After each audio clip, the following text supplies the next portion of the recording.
The monitor had been screaming for 11 seconds when Nurse Ainsley Corbett pressed her palms into the man's sternum for the 8th time and felt, rather than heard, the door to Bay 4 swing open behind her.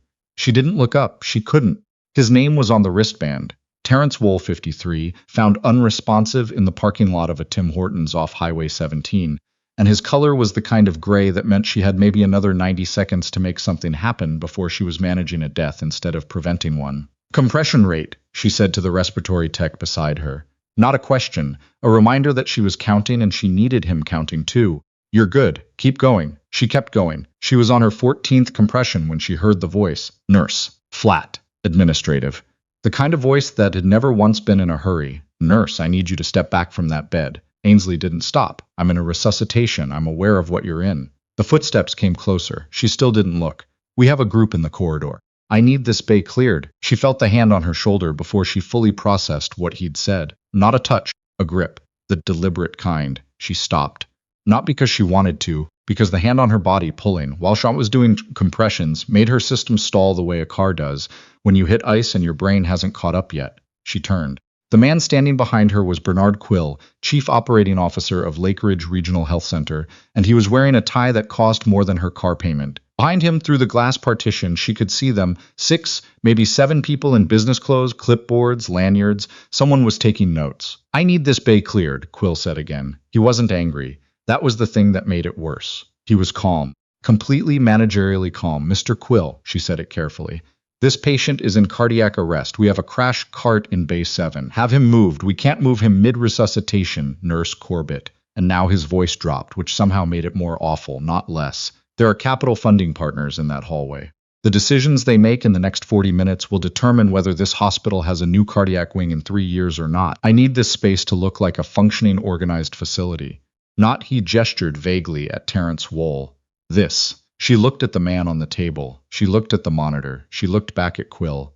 I'm not stopping compressions. Nurse, I'm not stopping. He held her gaze for a moment. The respiratory tech beside her had gone completely still, the way people do when they can't decide which authority to listen to, and they're hoping someone else will make the call first. Then Quill straightened.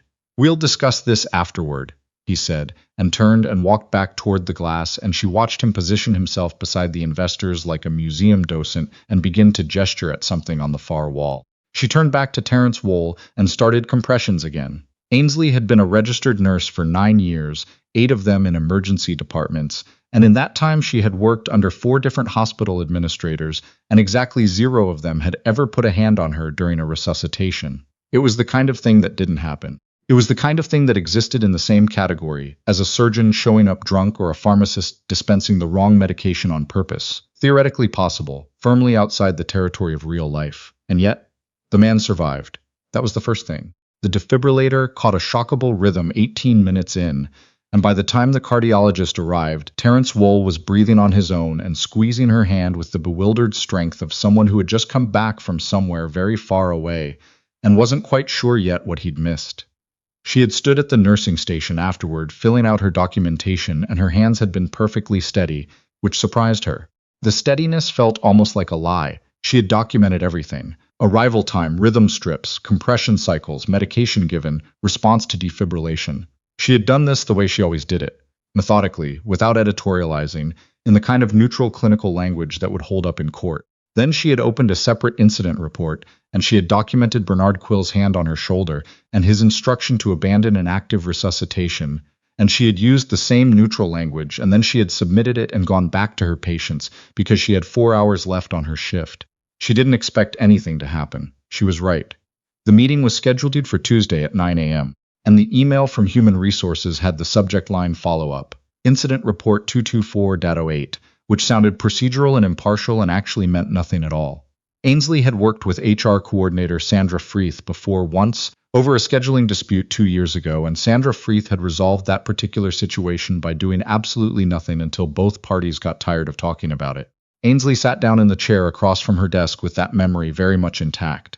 The man in the second chair introduced himself as Derek Plum, Director of Operations, and he had a manila folder on his knee that he kept touching but didn't open.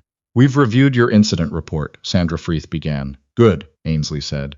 And we want to start by acknowledging that emergency situations can be very high-stress environments, and that perception under stress isn't always. He put his hand on my shoulder and told me to step back from a patient in cardiac arrest, Ainsley said. That isn't a perception. I have a witness.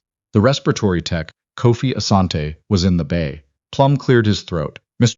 Asante has confirmed that there was an interaction, right? He characterized it as Mr. Quill attempting to get your attention. Ainsley looked at him. I was doing CPR? Yes, you don't get someone's attention by grabbing them during CPR. Sandra Freeth folded her hands. Nurse Corbett, I think what we're trying to get to here is a path forward that serves everyone's interests. Mr. Quill has been with this organization for 11 years. He has an exceptional record. He's under a significant amount of pressure right now with the capital campaign. I know about the capital campaign, Ainsley said. He told me about it while I was resuscitating someone.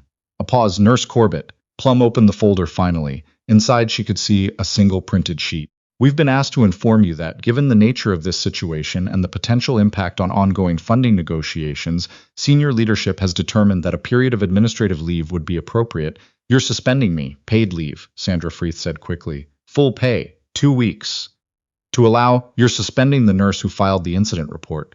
She said it slowly, not because she was confused, because she wanted to make sure the sentence existed fully in the room between them. Neither of them answered.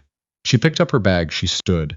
I'll need a copy of that determination in writing, she said, including the name of the senior leadership member who made it.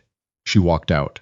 Her car was in the far lot, and the walk across the asphalt in early November felt longer than it ever had before. The sky was the low gray of a Canadian winter that hasn't quite committed yet, too cold to be fall, not cold enough to snow. She sat in the driver's seat for a while with the heater running and thought about Terence Wool's hand squeezing hers, and the way Bernard Quill had gestured at the empty wall while a man was dying 20 feet away. Then she drove home. She spent the first 3 days of her leave doing what she always did when she didn't know what else to do. She made lists. What she knew. What she could prove. What was in her documentation. What wasn't. She called a lawyer friend, not to hire her, just to ask some questions, and the friend listened and was quiet for a moment and then said, Ainsley, you need to understand what you're doing before you do it. I'm not doing anything yet. You filed an incident report against a C-suite officer 2 days before a major funding announcement. They suspended you the next morning. That's a paper trail that goes somewhere, but it depends entirely on where you decide to take it. Where would you take it? Another pause. I'd start with the college. Not a lawsuit. Not yet. File a professional concern with the College of Nurses of Ontario. It creates an independent record. It's harder to make disappear than an internal HR file. Ainsley wrote it down. She also, on day 4, went back through everything she remembered about the investor tour. The faces, the clipboards, the lanyards. One of the lanyards had a logo she recognized.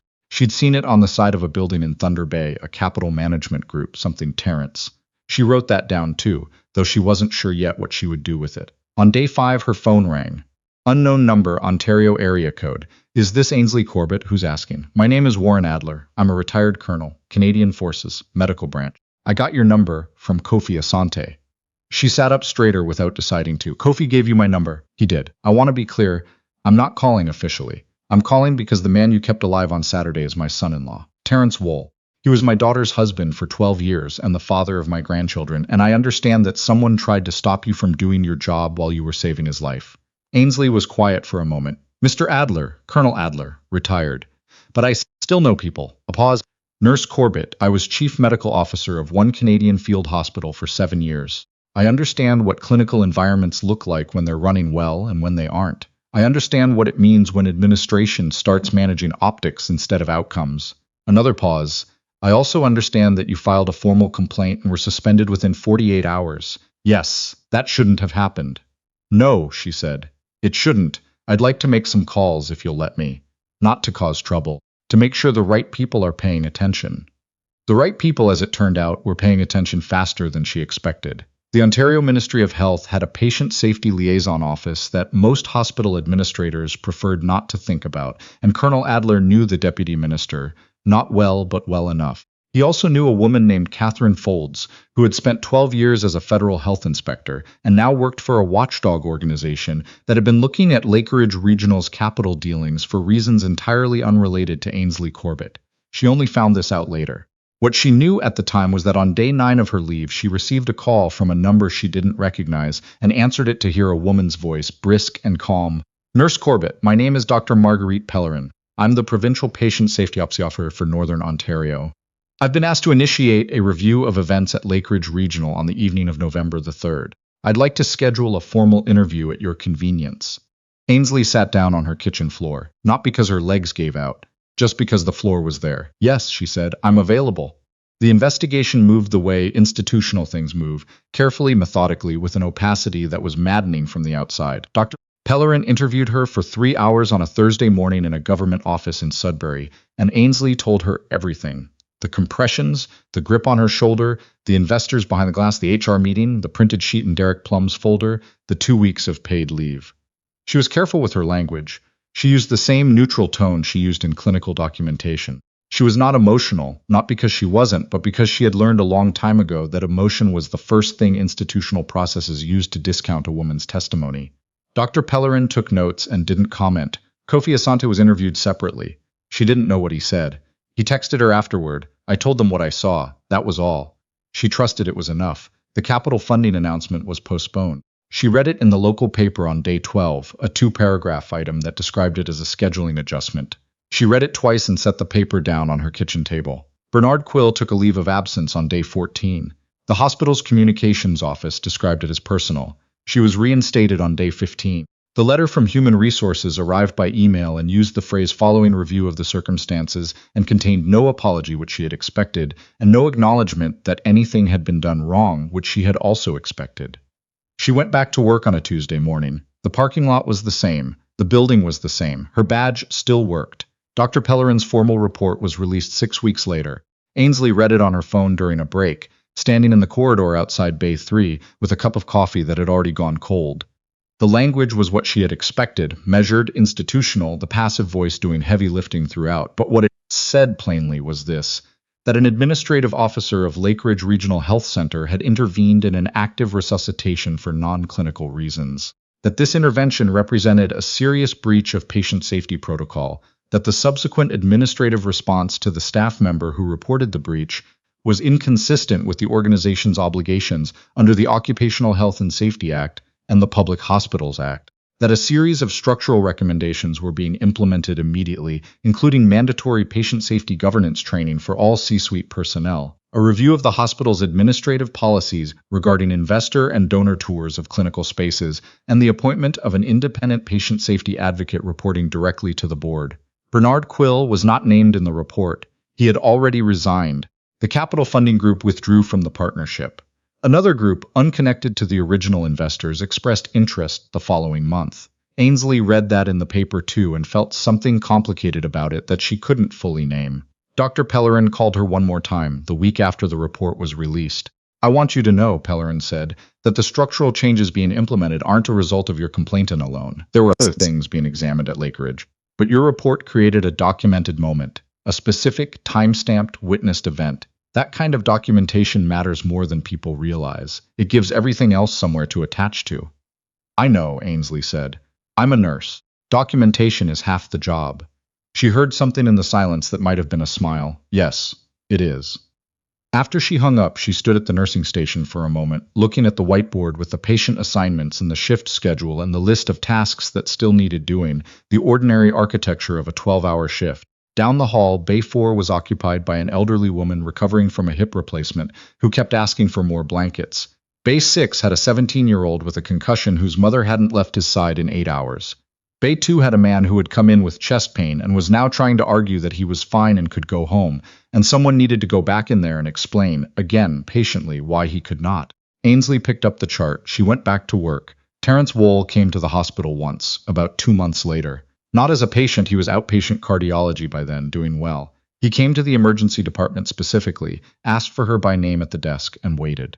She came out and he was standing near the entrance in a winter coat that was slightly too big for him, holding a small poinsettia plant, because it was December, and that was apparently what he had found at the gift shop. I wanted to thank you, he said. You don't have to. I know I don't have to. He looked at the plant, then back at her. My father-in-law told me what happened after, what they tried to do. She didn't say anything. He said you didn't stop. No, she said, I didn't.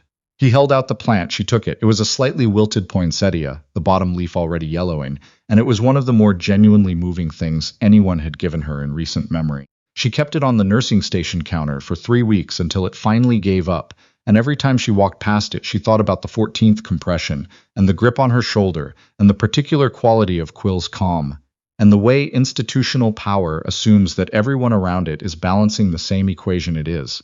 That there is always a trade-off to be made, always a number that can be weighed against another number, always a moment where a sensible person steps back, some moments you don't step back from. That was the whole thing, really. That was all of it.